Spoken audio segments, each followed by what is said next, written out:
Hello, bienvenue à cette nouvelle vidéo, j'espère que vous allez bien. Vous l'avez vu dans le titre, aujourd'hui je vais vous montrer un lieu que j'ai découvert il y a maintenant 5-6 ans je crois et que je trouve incroyable. Du coup voilà, aujourd'hui je vais vous parler d'une passion que j'ai depuis un moment, mais c'est vrai que j'en ai jamais vraiment parlé parce que je savais pas si ça allait vous intéresser tout simplement. J'aime énormément faire de l'urbex, donc de l'urbex c'est des explorations urbaines dans des lieux abandonnés. J'ai fait pas mal d'explorations, donc des cliniques psychiatriques, des maisons. J'ai fait aussi l'aéroport abandonné d'Athènes où j'ai fait des photos sublimes et on a même pu monter sur des avions, aller dans des avions complètement abandonnés, c'était incroyable. Je vous mettrai quelques photos de cette exploration là. Malheureusement j'ai pris beaucoup de photos mais j'ai pas vraiment filmé, j'ai pris juste beaucoup de photos avec mon argentique. Il faut savoir que je suis d'origine portugaise et j'ai encore de la famille qui vit au Portugal, du coup tous les ans en général au mois d'août je vais au Portugal, je vais voir ma famille du coup qui habite là-bas dans un petit village dans le nord du Portugal,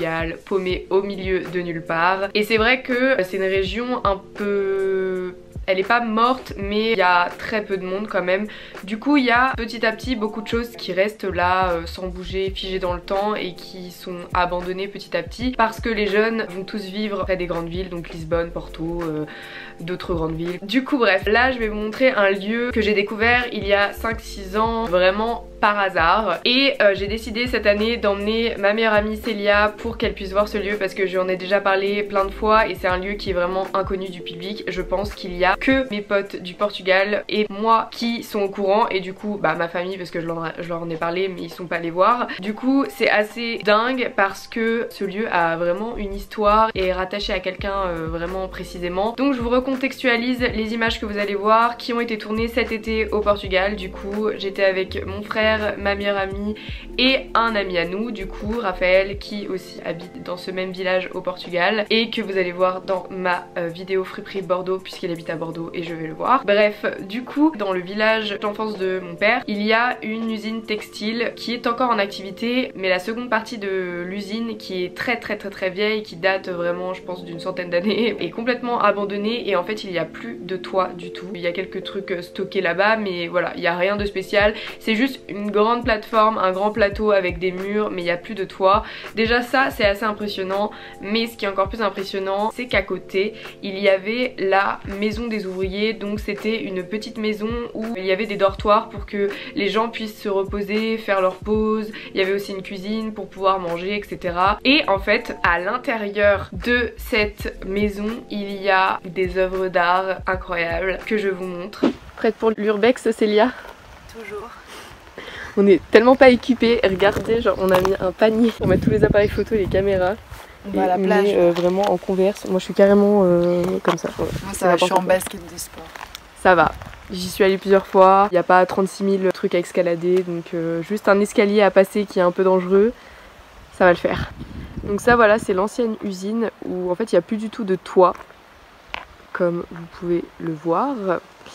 Et il y a encore plein de trucs, genre des trucs improbables. Et en tout cas ça devait être un assez gros bâtiment et beau bâtiment à l'ancienne. Il y a encore des pièces, mais en fait ils faisaient les sols en bois, du coup ça s'est tout effondré.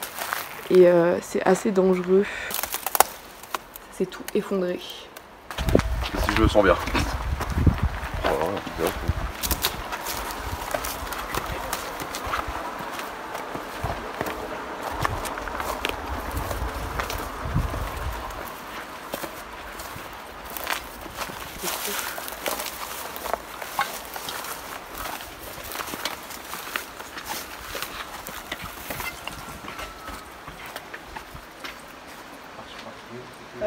Oui, mais vas-y monte, on peut pas être plusieurs sur l'escalier.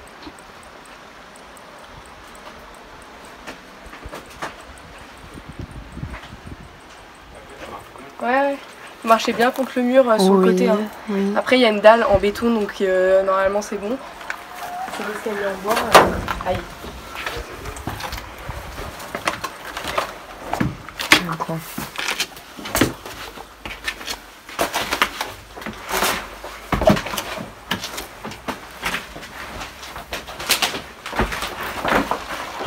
Faites gaffe,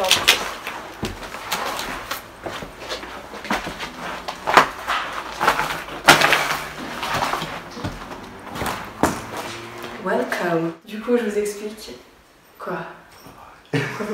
Comme vous pouvez le voir, il y a plein de fresques murales. On va essayer de détailler un petit peu. Parce qu'il y a aussi plein d'écritures, des choses très profondes, des choses très bizarres. Donc ça, c'était l'ancienne maison des ouvriers qui était utilisée il y a très maison. Elle a été complètement abandonnée. Nous, un jour, il y a 5 ans, on explore un peu le truc. On tombe sur cette maison, on rentre dedans, on passe par l'escalier, il y a quand même une bonne partie du truc qui est complètement effondré, mais on arrive à passer sur l'escalier. Du coup on tombe sur ces pièces où il y a des fresques partout, sur les murs, etc. Et les fresques sont datées. Malheureusement je vois que là il y a des choses qui sont un peu effacées, ça s'est détérioré avec le temps. On va vous montrer chaque fresque, c'est assez dingue, et en fait c'est une seule personne qui venait dans ce lieu faire des fresques tous les ans. Donc c'est assez fou parce qu'on est vraiment au milieu de nulle part, on est dans un petit village au Portugal complètement paumé et le mec venait juste là, en gros c'est son œuvre, il venait juste là peindre pendant des heures et après repartait. On a essayé aussi d'interpréter un peu les peintures qu'il a faites parce que vous allez voir, il y a toujours une silhouette noire qui revient sur chaque fresque qu'il a faite. Je pense que ouais, c'était une sorte de thérapie pour lui et que c'était libérateur de peindre ces choses-là et d'écrire ces choses-là. Donc on va regarder tout ça, faire la visite du propriétaire. Déjà, le truc assez badant, c'est qu'il y a un lit en plein milieu de la pièce, donc ça, on sait pas pourquoi, mais il a toujours été là. À chaque fois qu'on vient, il est comme ça, il est au milieu. Et un truc marrant aussi, venez. Enfin, ici, je sais pas si vous voyez, il y a plein de boîtes de sardines. Il devait rester des heures et manger juste des sardines pour se nourrir un petit peu. Et il jetait tout ici. Et voilà. C'est sympa cette pièce là avec les carreaux.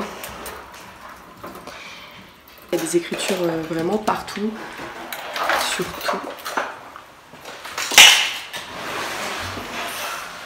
C'est ouf. Hein. Ah, on voit bien. Ah ouais. Je sais pas par où commencer parce qu'il y a tellement de choses à dire, à voir. On va voir ensemble avec Raph parce que Raph va traduire un petit peu. Hein, Raph? Ouais, il y a des mots, c'est assez compliqué.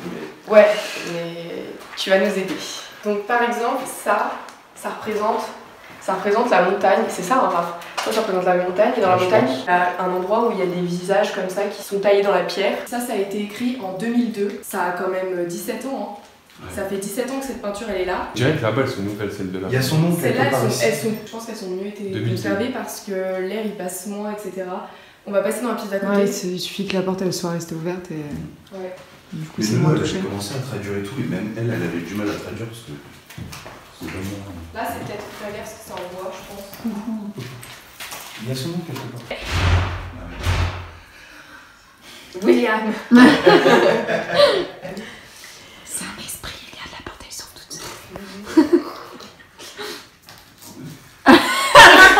La porte elle fait comme ça toute seule. C'est juste le vent. La porte elle fait... Non mais c'est l'air. Ah, c'est chou ça.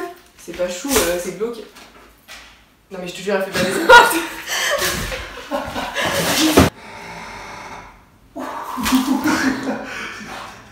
C'est bon, c'est bon.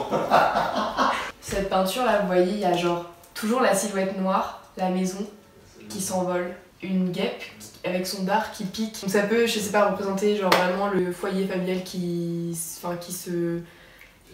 comment dirais-je.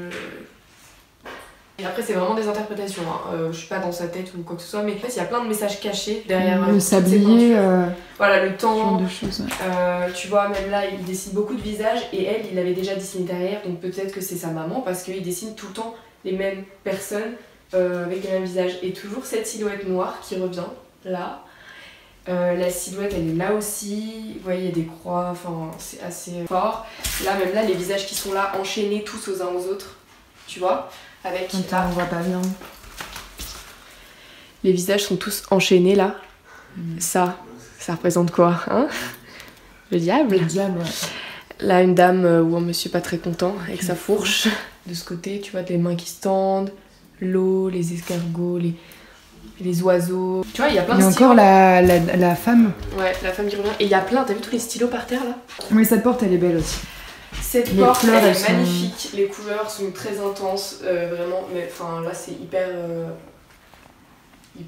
fort on va dire comme message.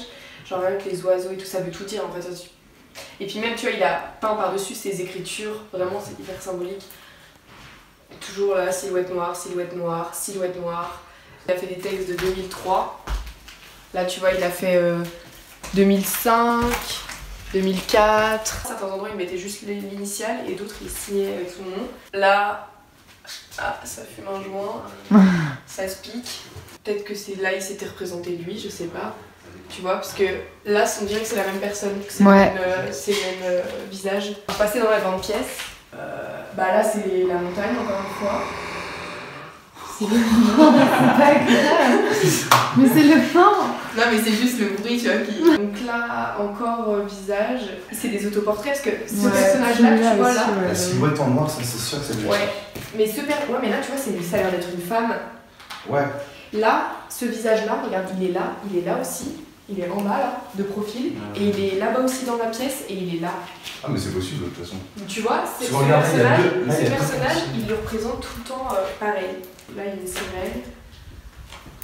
Ici, les planètes, lui de dos avec les chakras. Là, tout ça, là, c'est les chakras. Ça représente les chakras. Ouais, attends.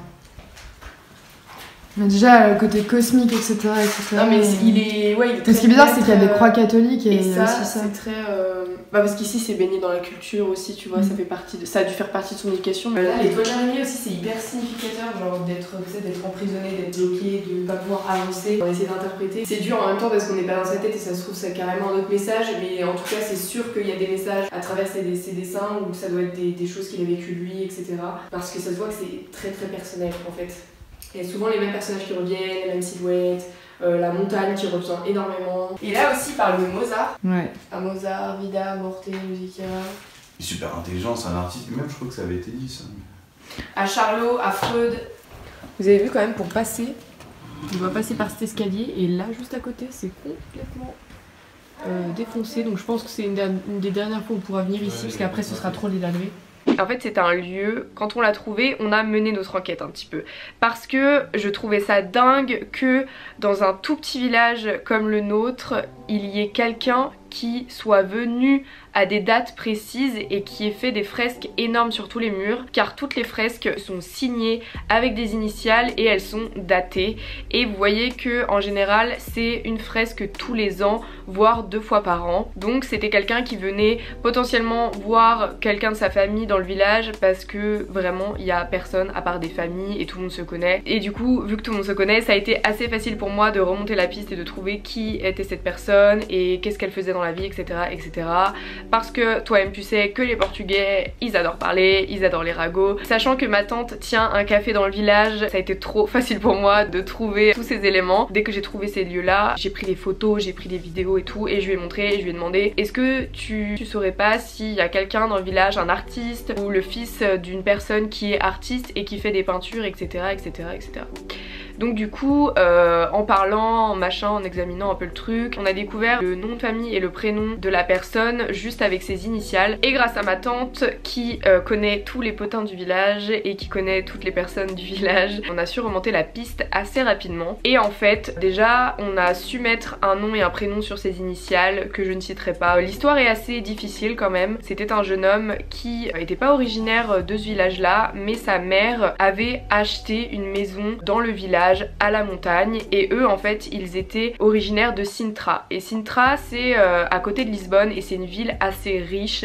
Il y a des palais magnifiques, des palais qui datent vraiment de l'époque des conquistadors, et ma tante m'explique que la maman de ce garçon avait quand même de l'argent, elle avait acheté en fait une maison à la montagne car son fils malheureusement était tombé dans la drogue quand il a commencé à faire ses études à Lisbonne, qui est à côté du coup de Sintra. Elle m'explique que en fait c'était un jeune homme très très intelligent qui lisait énormément de livres de philosophes, mais voilà, malheureusement c'était quelqu'un de très torturé. Je pense que ça se ressent dans ses fresques et dans les choses qu'il a pu écrire, parce qu'il parle de plein de choses, il parle de la philosophie, il parle aussi de Satan, il parle des esprits, il parle d'une présence qui est autour de lui, etc.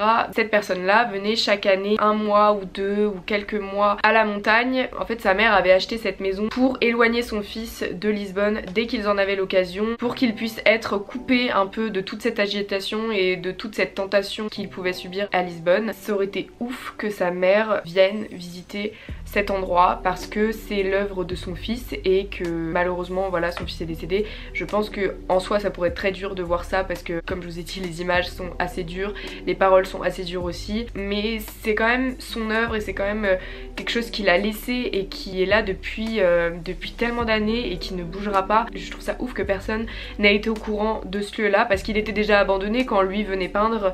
Ça c'est vraiment une vieille maison, voilà ça doit faire peut-être plus de 50 ans qu'elle est abandonnée cette maison. Voilà, il extériorisait peut-être tous ses malheurs et toute sa douleur dans ses peintures, et nous c'est vrai qu'on l'a trouvé complètement par hasard et c'est un lieu qui me fascine. Je vais pas vous mentir, c'est quand même un lieu qui est chargé d'énergie. Nous on se sent vraiment bizarre quand on y va, et c'est vrai que j'ai un pote, mon pote Raphaël, qui est hyper sensible et ressent vraiment plus les choses que nous, même si moi je les ressens un peu et que d'un coup des fois je vais être mal à l'aise ou je sais pas, il va y avoir quelque chose, je vais me sentir pas bien. Lui c'est vraiment décuplé. Du coup on y va toujours la journée parce que le soir clairement moi ça me fait trop peur. Ça me fait trop peur quand tu sais tout ce qu'il a écrit, les fresques comme elles sont sombres etc. Enfin tu peux pas y aller le soir. Ce jeune homme avait du talent et ça méritait d'être partagé avec au moins quelques personnes. Voilà, c'est tout pour cette vidéo, j'espère qu'elle vous aura plu. Je vous dis à bientôt pour une prochaine vidéo. Bisous.